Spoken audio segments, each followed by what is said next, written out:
المنتخب المغربي المحلي غادي يدخل المنافسة رسميا في كأس الشان بمواجهة منتخب أنغولا، وذلك يوم الأحد القادم 3 غشت على الساعة 4 بعد الزوال. وفي المباراة الثانية سيواجه منتخب كينيا البلد المضيف يوم الأحد 10 غشت على الساعة 1 بعد الزوال. وفي المباراة الثالثة سوف يواجه المنتخب المغربي منتخب زامبيا، وذلك يوم الخميس 14 غشت 2025 على الساعة 3 بعد الزوال بتوقيت المغرب بطبيعة الحال.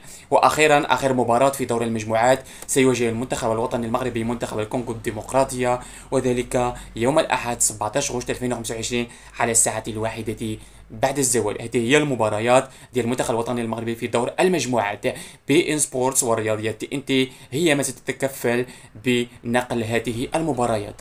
يمكنكم كذلك مشاهدة بعض المباريات على اون تايم سبورتس وكذلك انترناسيونال الجزائرية. كل التوفيق.